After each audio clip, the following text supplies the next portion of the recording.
SSC के English series में आप लोगों का फिर से स्वागत है। 12 सितंबर शिफ्ट 2 पहला है select the most appropriate meaning of the given idiom beat around the bush. तो बीट अराउंड द बश का मतलब होता है घुमा फिरा कर बात करना, यानी to avoid talking about what is important, यानी मुख्य विषय पर ना आना और घुमा फिरा के बात करना। इसके अलावा to talk about important things का मतलब महत्वपूर्ण बातों के बारे में बात करना। टू हैव पेशेंस यानी धैर्य रखना, और टू अवॉइड पीपल यानी लोगों को अवॉइड करना, लोगों से बचना।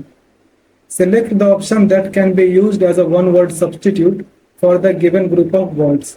अ person who is kept captive for fulfilment of demands of money और कंडीशंस, यानी कि अपनी मांगों का या अपनी शर्तों को पूरा करवाने के लिए जिसे कैप्टिव के रूप में रखा जाता है, जिसे बंदी के रूप में रखा जाता है, उसे क्या कहते हैं? तो उसे हम बंधक कहते हैं, यानी हॉस्टेज। हॉस्टेज का मतलब होता है बंधक, यानी कि जिसे बंदी बना के हम रखते हैं ताकि हमारी शर्तें या फिर हमारी जो मांग है उसको पूरा किया जा सके।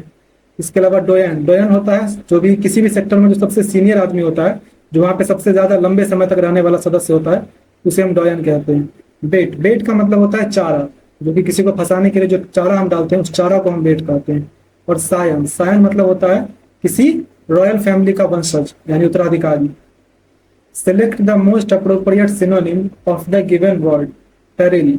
पेरिल का मतलब होता है खतरा या जोखिम, तो इसका सिनोनिम हो जाएगा डेंजर। डेंजर का मतलब भी होता है खतरा। इसके अलावा एंटरटेनमेंट का मतलब मनोरंजन, जोक का मतलब मजाक, और इग्नोरेंस यानी कि अज्ञानता। There is a spelling error in the given sentence, select the option that contains the incorrectly spelled word. As per manager's opinion, the laser sprinkler malfunctioned। इसमें देखो malfunction की स्पेलिंग गलत लिखी हुई है।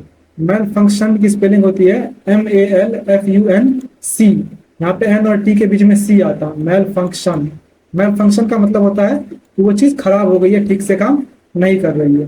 तो मैनेजर क्या बोल रहा है कि वो जो लेजर स्प्रिंकलर है, स्प्रिंकलर यानी कि छिड़कने वाला एक मशीन जो कि पानी छिड़के या जो भी चीज छिड़कने के लिए यूज की जाती हो, वो ठीक से काम नहीं कर रही है, खराब हो गई है।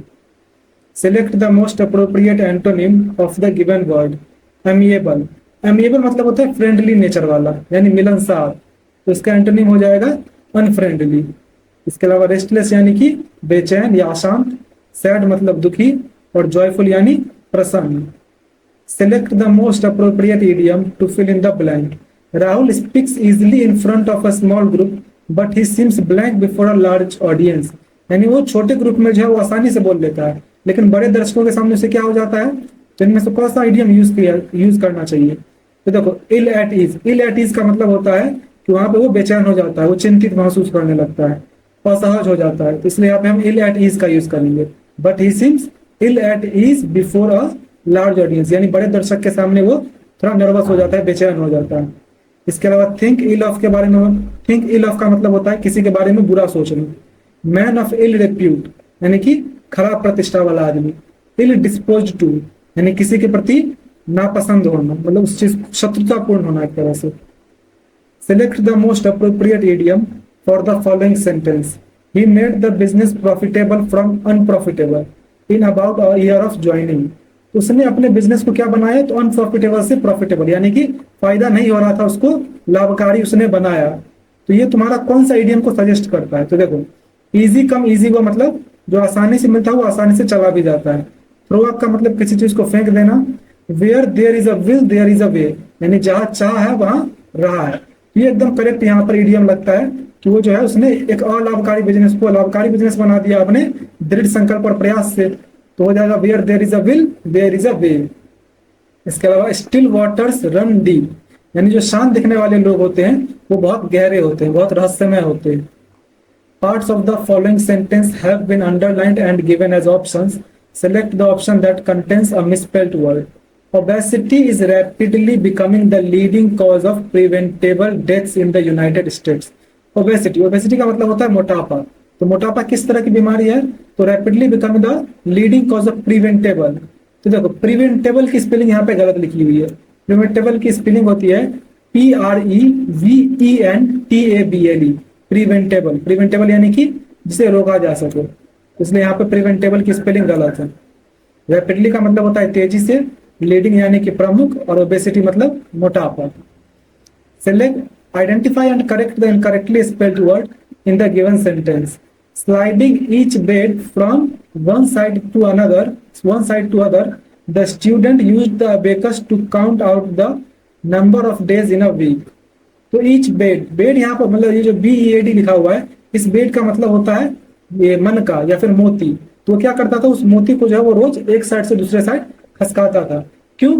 तो वो एक हफ्ते में कितने दिन होते हैं इस चीज को वो काउंट कर रहा था. अबेकस जो है वो काउंट करने के लिए यूज किया जाता है. तो इसमें जो तुम्हारा नंबर लिखा हुआ है ये गलत लिखा हुआ है, नंबर ऑफ डेज. इसमें NUMBER होना चाहिए था, इसलिए तुम इसे इससे सब्स्टिट्यूट कर दोगे. Select the most appropriate option that can substitute the underlined segment in the given sentence. If there is no need to substitute it, select no improvement required. Very early in the morning, at the beginning of January, Oppu was lying in bed, waiting for the sun, having rose. तो देखो वो किस चीज का इंतजार कर रहा है, waiting for the sun having rose लिख दिया. तो यहाँ पर गलत इसलिए है क्योंकि वेट कर रहा है, तो वेट पहले से क्रिया है, तो उसके बाद अगर हमें कोई क्रिया बतानी कि वो किस चीज का वेट कर रहा है, तो इसके लिए हम इन्फिनेटिव का यूज करेंगे. तो इन्फिनेटिव के लिए यहाँ पे क्या हो जाएगा, 2 + V1. तो ये हैविंग रोज नहीं होगा बल्कि टू राइज होगा. V1 का हम यूज करते हैं इन्फिनेटिव में, हो जाएगा waiting for the sun to rise. Choose the sentence that contains an error. I love the taste of fresh strawberries in the summer. ये एकदम सही लिखा हुआ है. She is the winner of the Nobel Peace Prize. ये भी सही है. He is chef who specializes in Italian cuisine. तो देखो यहाँ पर वो एक शेफ है, इस चीज को जो है तुम्हारा एक का सेंस दे रहा है कि वो एक शेफ है जिसने किसमें स्पेशलाइजेशन की है, तो इटालियन क्यूजीन में. यहाँ पर ही इज अ शेफ होना चाहिए ना कि ही इज शेफ, इसलिए तुम्हारा ये गलत है. इसमें ही इज अ शेफ होना चाहिए. The earth revolves around the sun, तो एकदम सही लिखा हुआ है. नेक्स्ट है select the most appropriate option that can substitute the underlined segment in the given sentence. Newton after seeing the apple falling from a tree began to wonder whether if it moved towards the earth and not upwards towards the sky. ये यहाँ पर Newton के अंदर जो सुलेमानी कीड़ा है वो यहीं पे पैदा होता है. क्या बोल रहा है कि न्यूटन ने जब देखा कि फल जो है वो पेड़ से गिरा, तो वो सोचने लगा कि आखिरकार ये धरती की तरफ क्यों गिरा, आकाश की तरफ क्यों नहीं चला गया. तो यहाँ पर तुम्हारा सेंस देता है कि क्यों नहीं गया, इसलिए तुम्हारा होना चाहिए वाई. तो जब वाई होता है, जब भी तुम्हारा देखो इनडायरेक्ट नरेशन, डायरेक्ट को जब इनडायरेक्ट में बदलते हैं तो उसमें अगर तुम्हारा क्वेश्चन जो है वो यस और नो वाला रहता है, तब हम वेदर या इफ का यूज करते हैं, और वेदर इफ में से किसी एक का यूज करते हैं, दोनों यूज नहीं करते. तो जब यस नो वाला होता है तभी हम वेदर या इफ यूज करते हैं. लेकिन जब आंसर जो है वो जवाब देने वाला हो, यानी कि WH वर्ड्स वाला कोई इंटेरोगेटिव हो, तो उसके लिए हम उसी वर्ड को उसी WH वर्ड से स्टार्ट कर देते हैं वेदर या इफ के जगह पे. यहाँ हो जाएगा begin to wonder why it moved towards the earth and not upwards towards the sky. इसलिए तुम्हारा डी ऑप्शन एकदम करेक्ट हो जाएगा. Select the most appropriate option that can substitute the underlined word in the following sentence. They serve stuffed garlic bread and molten chocolate in the birthday party of their son Parth last week. तो देखो यहाँ पे last week बोल रहा है, यानी पिछले सप्ताह की बात की जा रही है. तो जब पास्ट की बात की जा रही है तो हम यहाँ पर सिंपल पास्ट का यूज करेंगे. यहाँ किसी भी तरह का है वगैरह का यूज किया नहीं गया है, तो हम सीधा सिंपल का यूज करेंगे, सिंपल पास्ट का. तो दे सर्व नहीं बल्कि दे सर्व्ड हो जाएगा, इसलिए ये तुम्हारा इससे सब्स्टिट्यूट कर दोगे. Select the most appropriate synonym of the given word. Barbed. तो बारबेड का मतलब वैसे तो कांटेदार होता है, लेकिन जब हम किसी टिप्पणी के लिए या किसी शब्दों के लिए यूज करते हैं तो इसका मतलब होता है चुभने वाला, यानी गलत भावना से युक्त. जब किसी बात के लिए यूज करते हैं तो इसका सिनोनिम तुम्हारा हो जाएगा स्पाइटफुल. स्पाइटफुल का मतलब जो होता है बुरे भावना से युक्त, यानी दुर्भावनापूर्ण. इसके अलावा पैसिव का मतलब हो गया निष्क्रिय, काइंड मतलब दयालु, और जेंटल मतलब नेक, कोमल. Select the most appropriate meaning of the underlined segment in the given sentence. I can't believe you let the cat out of the bag about my surprise party. ये जो इडियम है let the cat out of the bag, इसका मतलब होता है गलती से कोई सीक्रेट रिवील कर देना. हो जाएगा रिवील अ सीक्रेट, यानी किसी रहस्य को उजागर कर देना. आज का क्वेश्चन मतलब एक सवाल पूछना, कीप अ सीक्रेट यानी एक रहस्य बनाए रखना, और मेक अ जोक यानी मजाक बनाना. Select the option that can be used as a one word substitute for the given group of words. Endless period of time, यानी समय की एंडलेस पीरियड, अनंत अवधि, अंतहीन अवधि.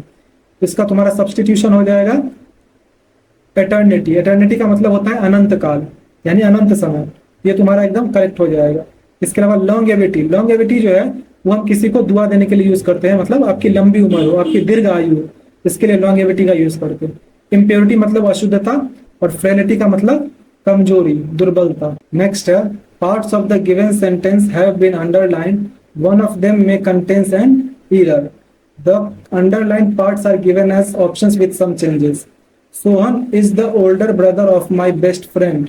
तो देखो यहाँ पे गलती क्या आ रही है कि वो बोल रहा है कि वो मेरे बेस्ट फ्रेंड का बड़ा भाई है। यहाँ पर कंपेरेटिव या सुपरलेटिव की बात नहीं की जा रही है। जैसे तुम बोल सकते हो कि यहाँ पे तो द लगा हुआ है तो फिर हम सुपरलेटिव का यूज करेंगे, लेकिन यहाँ पर द लगा हुआ है क्योंकि यहाँ पे एक खास की बात की जा रही है, एक विशिष्ट की बात की जा रही है कि वो मेरे बेस्ट फ्रेंड का बड़ा भाई है। और बड़ाई के लिए हम एल्डर का यूज करते हैं, ना कि ओल्डर की। जब सिबलिंग्स में बड़ा छोटा बताना हो उसके लिए हम एल्डर का यूज करते हैं, मतलब बड़ा छोटा नहीं, सिर्फ बड़ा, छोटे के लिए यंगर यूज करते हैं।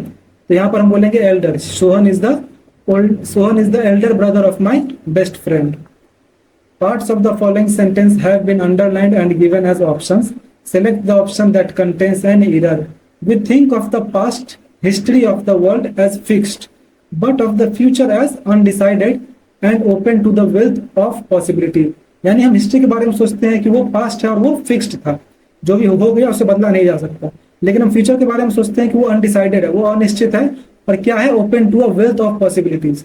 यहाँ पे वेल्थ ऑफ नहीं होना चाहिए बल्कि वेल्थ ऑफ होना चाहिए, यानी ओ एफ वाला ऑफ होना चाहिए, वो डबल एफ ऑफ नहीं होना चाहिए, क्योंकि बोल रहा है कि वो क्या है, तो फ्यूचर जो है वो एक संभावनाओं का एक खजाना है। तो यहाँ पे वेल्थ ऑफ पॉसिबिलिटीज लिखेंगे, ना कि वेल्थ ऑफ। इसलिए तुम इसे, ये गलत सेगमेंट है, इसे तुम जब सुधारोगे तो वेल्थ ऑफ कर दोगे, ओ एफ वाला of. Parts of the following sentence have been given as options. Select the option that contains an error. My teacher told me that all that glitters was not gold. तो देखो बोला जाता है कि सभी चमकने वाली चीज सोना नहीं होती, तो इसको जब हम इंग्लिश में कहावत में बोलते हैं तो बोलते हैं all that glitters is not gold. तो जब भी कोई प्रोवर्ब हो, कोई मुहावरा हो या फिर कोई अटल सत्य हो, तो उसको भले ही तुम डायरेक्ट से इनडायरेक्ट नहीं बदलो, उसके टेंस को वैसे ही रखा जाता है जैसे वो है। जैसे कि हम बोलते हैं कि जैसे धरती गोल है तो हम बोलते हैं अर्थ इज राउंड। तो अगर कोई बात तुमसे, किसी ने तुमसे ये बात कही है और तुम इसे इनडायरेक्ट नरेशन में बता रहे हो, तो तुम ये नहीं कहोगे कि my teacher told me that earth was round. वो तुम्हें जब बोला गया इज राउंड तो तुम इज राउंड ही बोलोगे, अर्थ इज राउंड, क्योंकि ये एक फैक्ट है। तो उसी तरह से जो प्रोवर्ब्स होते हैं, जो मुहावरे होते हैं, जो कहावतें होती है, उसमें भी टेंस नहीं बदला जाता। तो यहाँ हो जाएगा all that glitters is not gold. इसलिए तुम्हारा ये सेगमेंट गलत है। हर चमकने वाली चीज सोना नहीं होती, हर धोती पहनने वाला गांधी नहीं होता। Parts of the following sentence have been underlined and given as options. Select the option that contains an error. When I bought the book, I thought it will be interesting. तो देखो यहाँ पर फिर से जो है आगे चलकर एक पास्ट की बात की जा रही है कि जब मैंने ये किताब खरीदा था मैंने क्या सोचा कि ये इंटरेस्टिंग होगी।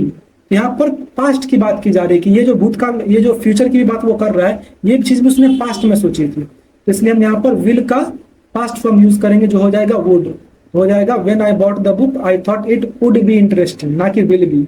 इसलिए तुम्हारा ये सेगमेंट गलत है। कंप्रहेंशन पैसेज तो एक बार पढ़ लो, क्वेश्चन देखो 1 2 3 4 एंड 5। चलो अब बनाया जाए। Education should be free to all because it is a blank human right. तो एजुकेशन सबके लिए फ्री होना चाहिए, क्यों? क्योंकि किस तरह का ह्यूमन राइट है सबके लिए, तो एक फंडामेंटल ह्यूमन राइट है, यानी कि एक मौलिक, एक बुनियादी ह्यूमन राइट है, एक बुनियादी मानव अधिकार है। इसके अलावा लवली मतलब हो गया प्यारा, प्रेशियस यानी कीमती, और जॉयफुल यानी आनंदमय। It is essential for the blank of a fully functioning society and for the advancement of humanity. यानी ह्यूमैनिटी के एडवांसमेंट के लिए और फुल्ली फंक्शनिंग सोसाइटी के लिए ये जरूरी है। तो किस तरह, उसके किस चीज के लिए जरूरी है, तो उसके डेवलपमेंट के लिए, यानी कि एक फुल्ली फंक्शनिंग सोसाइटी के विकास के लिए ये चीज जरूरी है। इसके अलावा सेलिब्रेशन मतलब हो गया उत्सव, एंथुजियाज्म मतलब उत्साह, और डिस्ट्रीब्यूशन यानी वितरण। Select the most appropriate option to fill in the blank number 3। While some argue that education should not be free because it has value, or that free education would be a blank on taxpayers, यानी कुछ लोग कहते हैं कि education free नहीं होना चाहिए क्योंकि अगर फ्री हो गया तो फिर लोग इसकी वैल्यू नहीं करेंगे। ये वैल्यूएबल इसीलिए है क्योंकि इसमें पैसा खर्च करना पड़ता है, और अगर हमने फ्री कर दिया तो फिर उस फ्री करने का पैसा हम किससे लेंगे, तो टैक्स पेयर से, यानी मिडिल क्लास से पैसा लेंगे। तो उन लोगों पे ये और क्या बन जाएगा, तो बर्डन बन जाएगा। बर्डन यानी कि बोझ बन जाएगा। तो बर्डन यहाँ पे करेक्ट सेंस देता है। इसके अलावा फोकस मतलब ध्यान केंद्रित करना, तो वो तो होगा नहीं। कंटेंटमेंट यानी संतोष, और ब्लेसिंग यानी आशीर्वाद। Select the most appropriate option to fill in the blank. Number 4, blank the reality is that education is a public good that blank everyone in society. तो रियलिटी क्या है? एजुकेशन एक पब्लिक गुड है, यानी एक सार्वजनिक वस्तु है जो सभी को क्या करती है? तो दैट बेनिफिट्स मतलब होता है उसको लाभ पहुंचाती है, तो जो सबको लाभ पहुंचाती है। सेक्शंस मतलब हो गया उसका अनुभाग, एम्फेसाइजेस मतलब जोड़ देना, और बर्डन्स यानी कि बोझ डालना। सेलेक्ट, हाँ, but it also improves social cohesion and creates more blank citizens. तो ये क्या बढ़ाता है? तो सोशल कोहेशन यानी कि सामाजिक सामंजस्य में सुधार करती है, और क्या बढ़ाती है? तो क्रिएट्स मोर, इनमें से क्या हो जाएगा? प्रोडक्टिव हो जाएगा, कि और प्रोडक्टिव सिटीजन्स को, और ज्यादा प्रोडक्टिव सिटीजन्स को, यानी कि एक जो तुम्हारे उत्पादक नागरिक हैं उनको ये, यानी कि कार्यबल और समाज के लिए जो मूल्यवान हो उस तरह के नागरिक का निर्माण करती है। तो यहाँ पर प्रोडक्टिव एकदम करेक्ट सेंस देता है। इसके अलावा इजी गोइंग मतलब हो गया सरल, अप्रहेंसिव मतलब हो गया तुम्हारा चिंतित, और ऑथेंटिक यानी प्रामाणिक। इस तरह से ये कंप्लीट हुआ। आपका जो भी स्कोर हुआ कमेंट कर दीजिए। मिलते हैं नेक्स्ट वीडियो में।